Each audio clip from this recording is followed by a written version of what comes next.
Today I'm going to show you how I make my pork cutlet salad or spicy pork cutlet วันนี้นะคะเฮาสิมาเฮ็ดหมูน้ำตกกันจ้ะหมูน้ำตกง่ายๆสูตรอีสานในเบลเยียมเนาะจ้ะเนาะเตรียมให้ในครอบครัวเฮากินได้น้ำกันเนาะจ้ะเนาะถ้าอยู่บ้านเฮาก็เฮ็ดเผ็ดเฮ็ดรสชาติเดียวกันไปเลยก็สิมีใส่บักพริกหลายแน่ใส่กับขวดหลายแน่ไปจังซี่เนาะจ้ะเนาะอันนี้ก็คืออธิบายง่ายคือเฮาเฮ็ดอยู่ในเมืองนอกเฮาเฮ็ดให้ลูกให้ครอบครัวเฮากินถ้าเป็นตัวเฮาเองเฮาก็เฮ็ดเผ็ดแน่นะจ้ะเนาะโอเค Today we make pork cutlet salad but not too spicy if you Korean or European you can eat this also and you can make this recipe also okay we're going to begin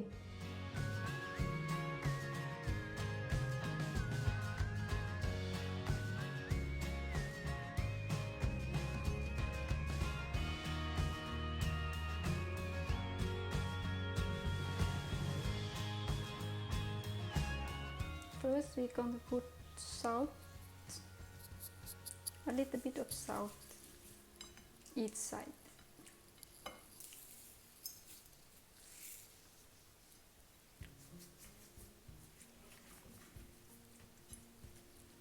Okay. เฮาสิบ่ย่างเนาะจ้ะเนาะสิใส่สิทอดกับอีหยังก็ล่ะเนยจ้ะเนยแต่ว่าสิบ่ใส่เนยหลายเนาะจ้ะเนาะI'm going to use a little bit from butter for fry because normally when they do in Thailand they put on the barbecue but I make this way it's more easy เฮ็ดแบบนี้เลยจ้ะสูตรของคนไก่บ้านค่ะย่างเนยเลยนะจ๊ะนี่ You're going to fry this until it's cutlet ready. I use this because it's very tender piece and very taste. It's good taste. ข้าวใส่ตัวนี้ส่วนหลายแล้วคนอีสานเนาะสิรู้จักเนาะจ้ะเนาะว่ามันสินุ่มแต่บางคนเขาจะใส่เนื้อจ้ะเนื้อแต่ว่ามื้อนี้ใส่หมูเนาะค่ะเนาะทอดน้ำมันแบบนี้หรือย่างน้ำมันแบบนี้จนกว่าหมูเฮาสิสุกแล้วเนาะพี่น้องเนาะโอเคจ้ะรอจนหมูพะนะ รอจนหมูสุกเนาะพี่น้องเนาะ I going to wait until my cutlet is ready กับจ้ะกับบ่มันกับนี่ก็กับมีดพี่น้องกับเนื้ออุ้ยโอ้เนื้อจะกระโดดกับเนื้อจ้าถ้าจะเนื้อสุกนะพี่น้องจ้ามันก็หมูมันก็สิสุกยากแน่จ้ะเพราะว่ามันเนาะจ้ะเนาะตรงพวกเอ็นพวกมันนะจ้ะ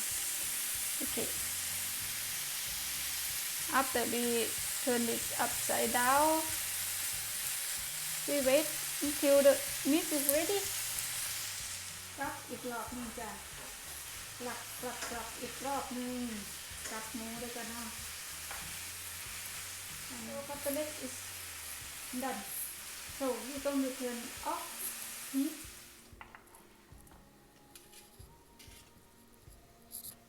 หั่นบางๆด้วยจ้ะมันยังสิเข้าซอสเข้ายัง we going to slice not so thick so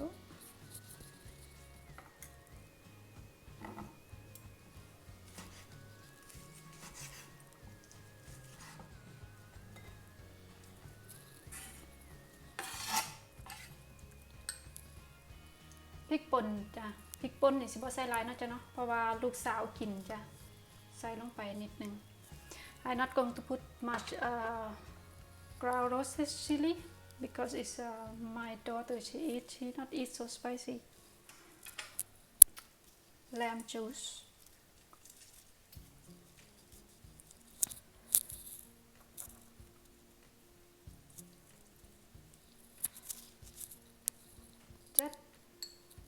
a little bit fresh chili and add the fish sauce in, monosodium glutamate,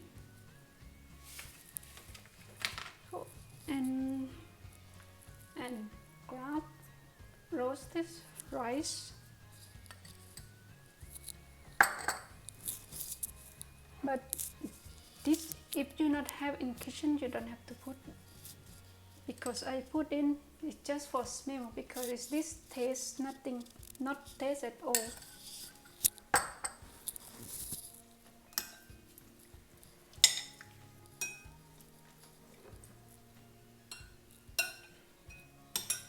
And all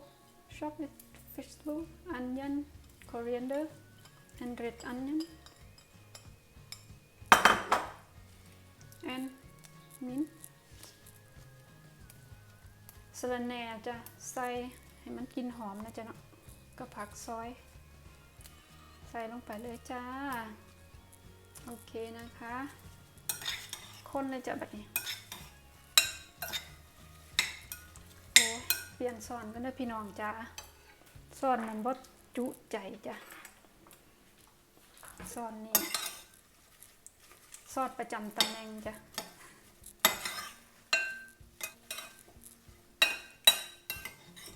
โอ้ยผงสิรสติดอยู่ซอนนี้จ้ะเดี๋ยวเคลียร์ลงก่อน เดี๋ยวมันสิบ่นัวจ้ะมันสิบ่นัวสายตามองเห็นอีกเดี๋ยวนี้ผงสิรสเพิ่นติดซอนก็ได้สมชื่อว่าคนมักนะจ้ะเนาะกินมันรสจ้ะพี่น้องผงสิรสมันก็ได้ขนาดฝรั่งเขาบ่กินเขายังหัวล้านเนาะพี่น้องเนาะโอ้เว้าเล่นก็ได้จ้ะเนาะโอเค we going to try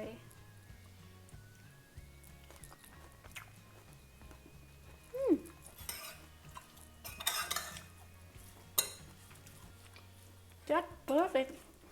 โอเคจ้ะพี่น้องแซ่บตักใส่จานใส่ถ้วยกินเลยจ้ะข้าวเหนียวข้าวเจ้าเข้ากันคักโอเคจ้าพี่น้องจ้าไอ้น้ำตกหมูเฮากันเรียบร้อยแล้วจ้ะพี่น้องเป็นตาแซ่บบ่เป็นตาแซ่บบ่จ้า Yeah okay everyone my pork cutlet salad or in Thai you call that is หมูน้ำตกจ้ะหมูน้ำตก if you like you can make it because it's tasty and very delicious recipe แซ่บค่ะคนตามมันแต่เมื่อเขาไปกินแบบนี้แล้วน่าจะเนาะแซ่บเพื่อกันจ้ะอันนี้ก็ I will try it because it's so good